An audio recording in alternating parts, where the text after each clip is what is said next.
Hello! Today we are making our first cosplay EVA foam armor for Bakugo.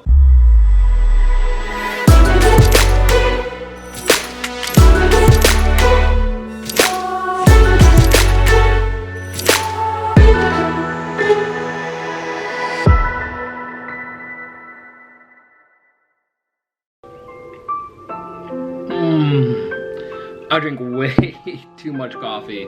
Believe it or not, I actually love Keurig coffee. I don't know what's wrong with me. I don't know what's wrong with me. Anyway, let's actually print that stuff out and get to the cosplay. So this being my first cosplay build, I decided to purchase and download a template from I Would Cosplay online. Link in the description below. I pretty much got everything else from Joann Fabrics, sword not included. So this part right here actually took about an hour and a half, and it was incredibly tedious just cutting these pieces out piece by piece and then cutting them out from EVA foam. Special note, you are going to go through a lot of blades because the EVA foam dulls it. Expect to take 2 hours at least cutting out the pieces.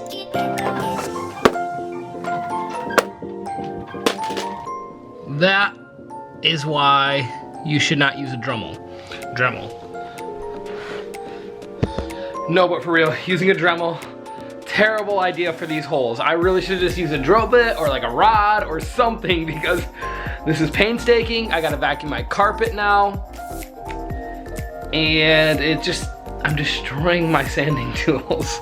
They're not sanding tools, I'm destroying my Dremel, so.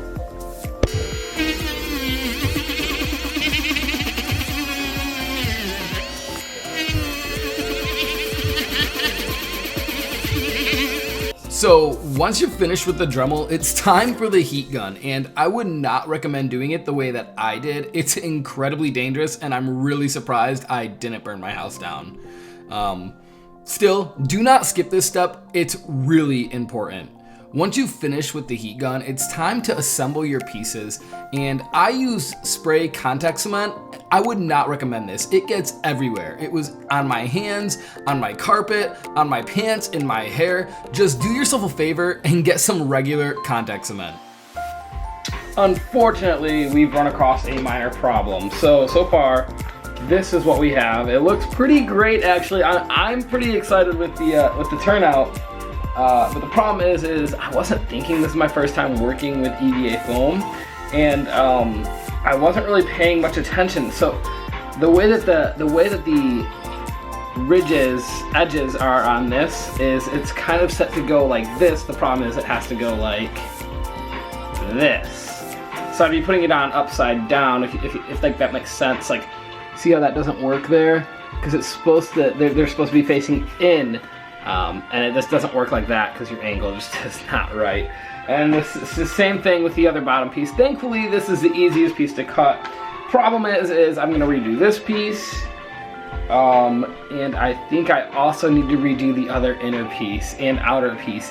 So I basically have to redo a whole set. So after that major setback, I was finally able to begin assembling the other side of the neck armor.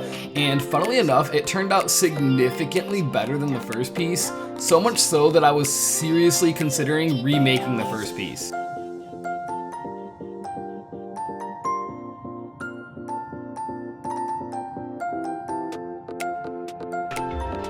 Next step is to add some battle damage. So this part was actually really easy. All I did was take the sharpest Dremel bit that I had and drilled into the EVA foam to make it look like the armor had been damaged. All right, now that damage is done, we need to prime this up tonight. And then that'll be the end of phase 2 for this. Oh, that's not the paint, that's the camera. So, wanted to give you guys a quick update here. I decided after building the neck piece that I just couldn't go to Youmacon without building the gauntlets. And I've been working on them and cutting it out. And pro tip with EVA foam, once you have your cutouts of these, go ahead and take a small X-Acto knife, cut along this, tracing it in your EVA foam, and then when you take your bigger X-Acto knife to cut it, the knife naturally is going to want to follow your EVA foam slit that you had already made. So it's gonna make the process way faster. Also, look at what I've done to my room. Oh my gosh. Well guys, that is it. Thank you so much for watching the first of this 3-part series on my way to Youmacon.